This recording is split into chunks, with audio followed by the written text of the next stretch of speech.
Life's end. Isn't it beautiful? It's almost tragic. When life ends, it gives off a final lingering aroma.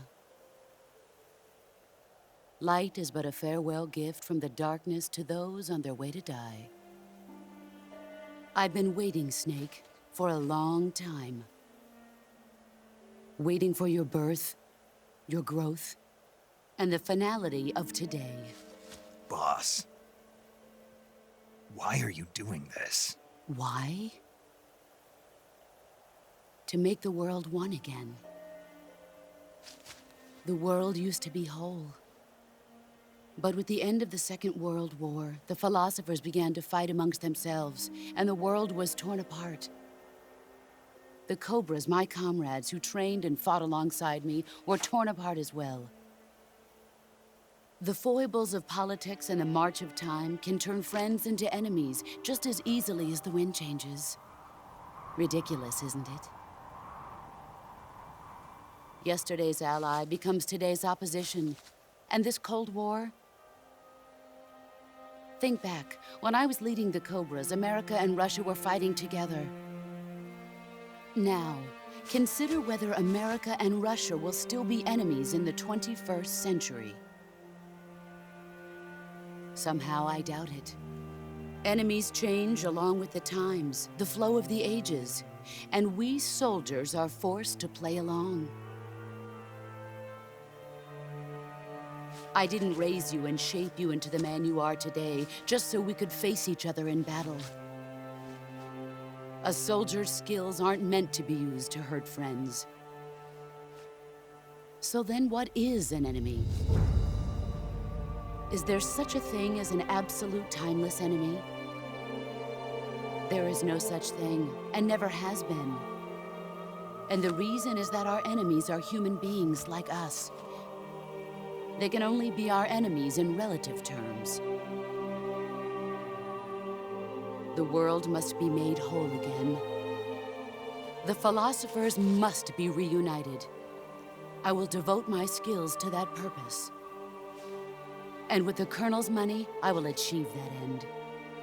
Just as I once created the Cobras. They are my family.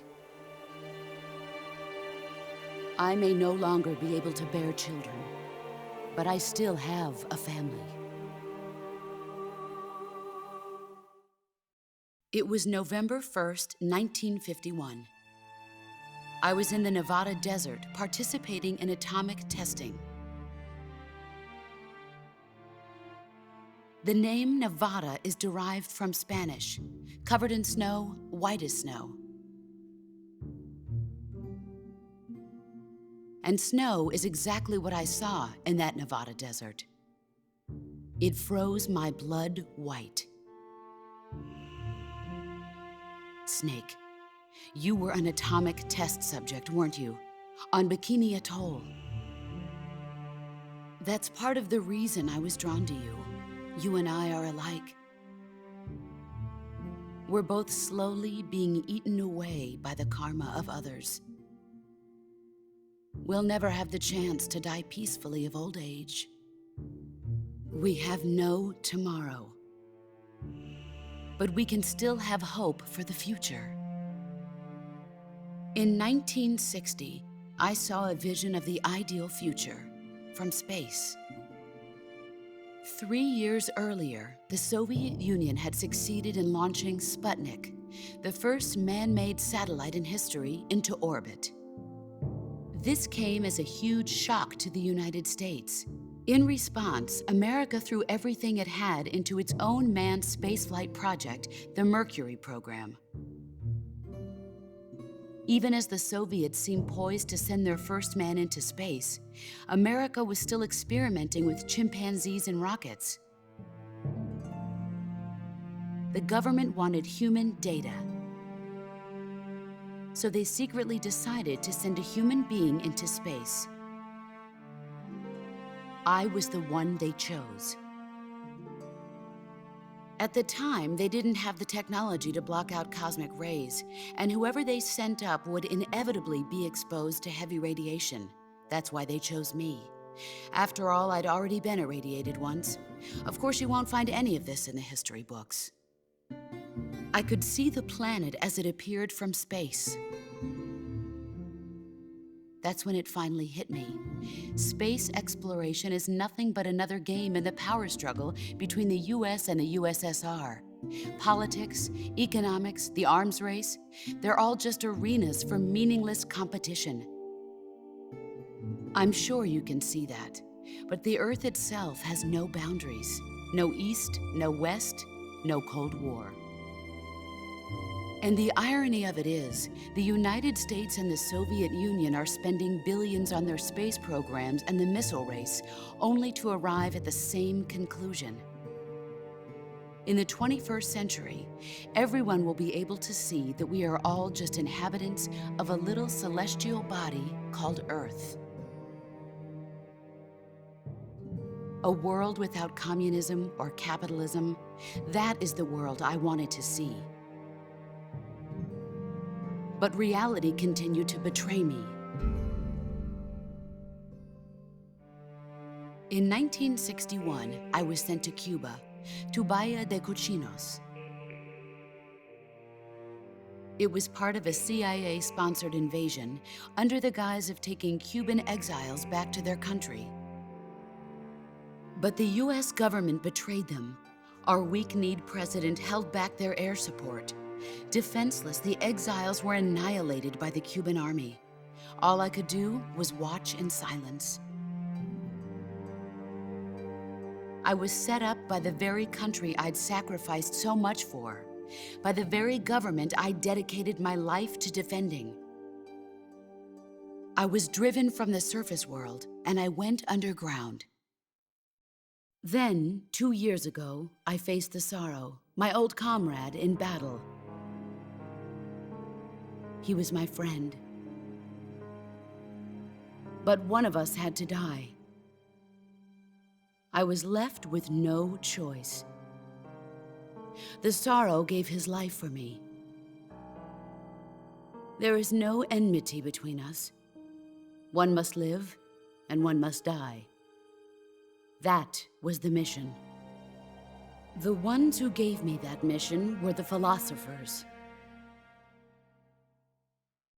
Early in the 20th century, the true holders of power in the United States, the Republic of China, and the newly formed Soviet Union gathered together in a secret meeting that would later be known as the Wiseman's Committee. The secret pact they formed there marked the beginning of the philosophers. But the last of the original members died in the 1930s. After that, the organization began to run out of control, and the Wiseman's Committee degenerated into a mere shell of its former self. The philosophers of today have no sense of good or evil. Their influence extends to countries and organizations involved in every aspect of every war. They have become war itself. That's how they operate. The sacrifices of war cause a shift in the times. This shift leads to renewed conflict, and in turn triggers the next war. Like a nuclear chain reaction, each conflict sparks countless others, forming an endless spiral that will continue on for eternity. Do you understand what I'm saying, Snake? By consuming me and you, the philosophers intend to keep that cycle going forever. It was my father who explained all of this to me. He was one of them. You see, I am the last remaining child of the philosophers. But after he revealed the truth, my father was killed by that same shapeless, formless organization. And my father isn't the only thing the philosophers have taken from me. In June of 1944, the Cobras and I took part in the landing at Normandy. We'd been given a top-secret mission to locate and destroy enemy V-2 rocket installations. I was pregnant at the time. The Sorrow was the father. I gave birth on the field of battle. A beautiful baby boy. But my child was snatched away from me by the philosophers.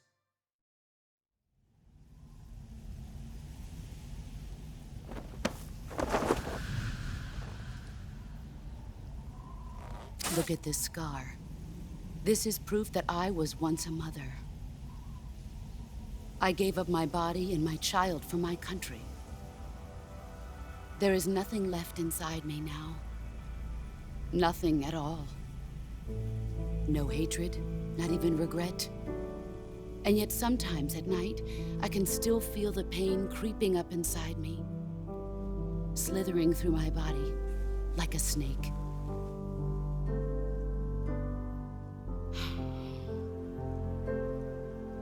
I've never talked this much about myself before. Thanks. Thanks for listening to me.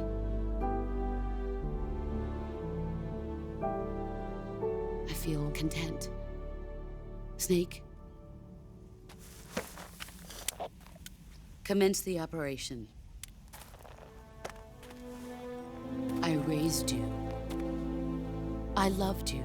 I've given you weapons, taught you techniques, endowed you with knowledge. There is nothing more for me to give you. All that's left for you to take is my life, by your own hand. One must die, and one must live. No victory, no defeat. The survivor will carry on the fight. It is our destiny. The one who survives will inherit the title of boss. And the one who inherits the title of boss will face an existence of endless battle. I'll give you 10 minutes.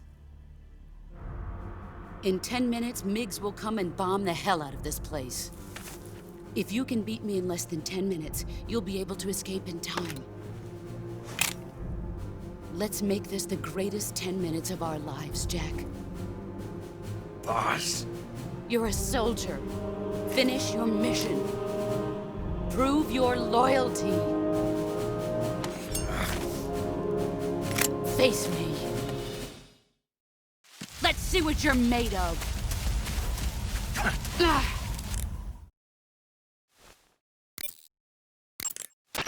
Snake, it's time to complete your final mission. This is where you fulfill your loyalty to your country, and perhaps to her as well. You must defeat the boss. The firepower of that Patriot pistol the boss is using is beyond compare. In a straight shootout, you'd lose every time. Your first concern should be to hide yourself while using camouflage. Maneuver towards the boss's blind side, wait for an opening, and attack her with a gun or CQC.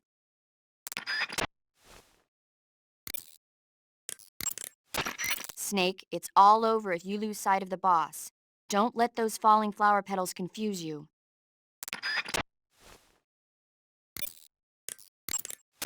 That gun the boss is using is a one-of-a-kind sidearm she had made especially for her. They call it the Patriot. Basically, they took the Army's experimental XM16E1, cut the barrel short, and took off the stock. It handles like a handgun, but it's got the stopping power of a rifle. Because the barrel is cut so short, it's got some nasty recoil, though. I can't believe she's using it with one hand. Now I see why she's the leader of the Cobras and a legendary hero. As long as the boss is firing that Patriot at you, frontal attacks are going to be useless. Get around to her back or side and attack her from there. Move!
Where are you?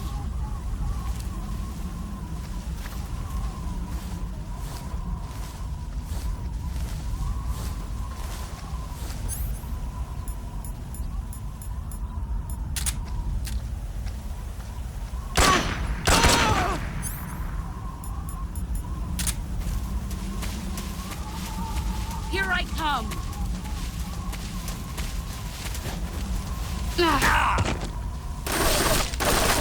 We're wasting time.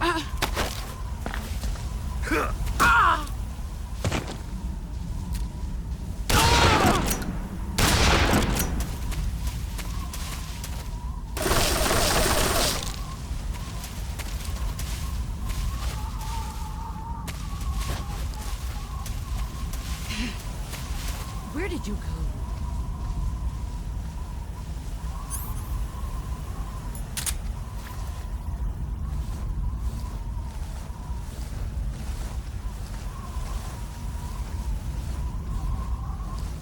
Damn! He was right here.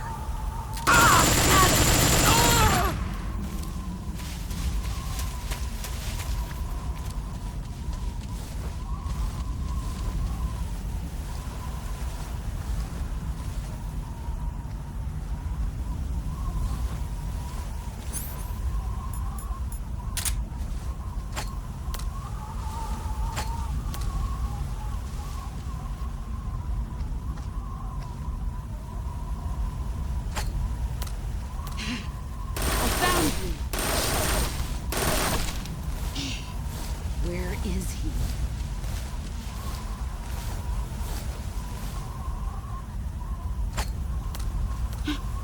What is this?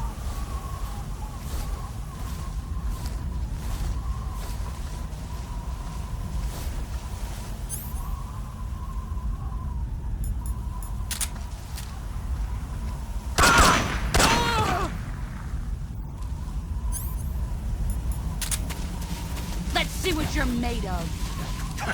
You've gotten stronger.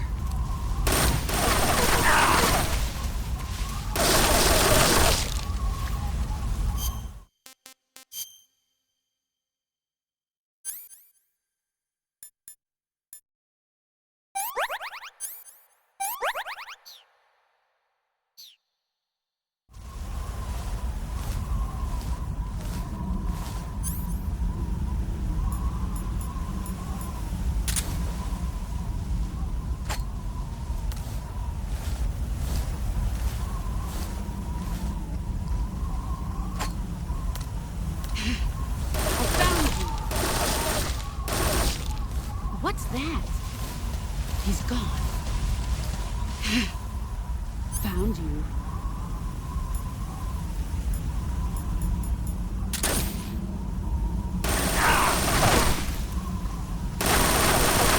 Get ready!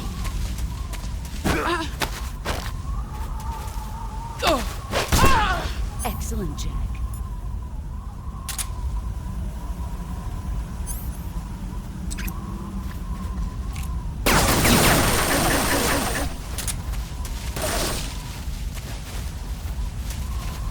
Get ready!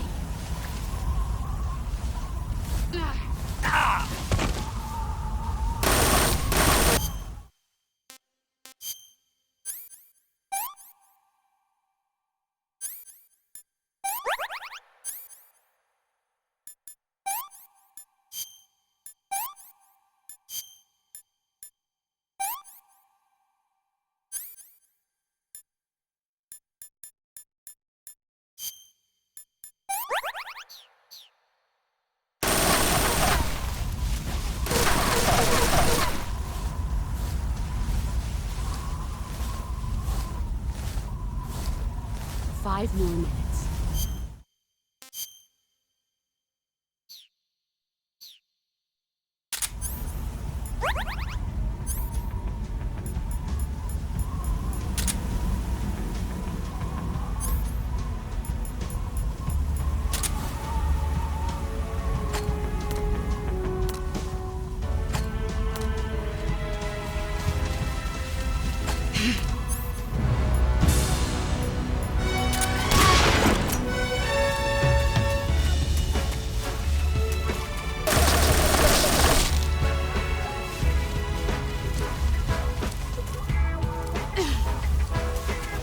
what you're made of.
You're better than I am.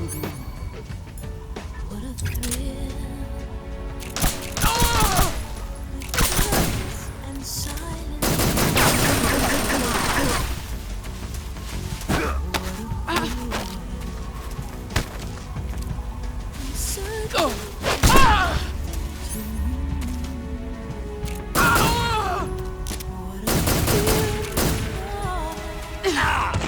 But you're so supreme.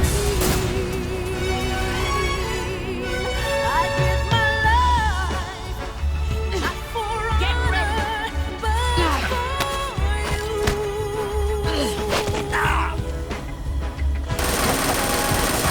Move or you're dead. There'll be no one else. Crime, it's the way I fly to you.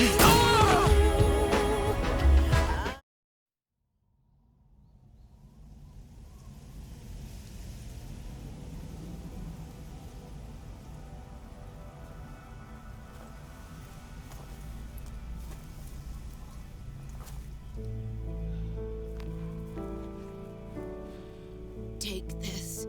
Keep it safe.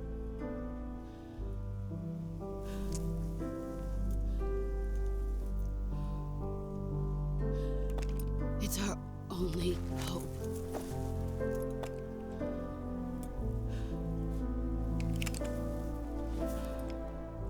A patriot? Why are you giving me this? Jack. Or should I say, Snake. You're a wonderful man. Kill me. Kill me now. Do it.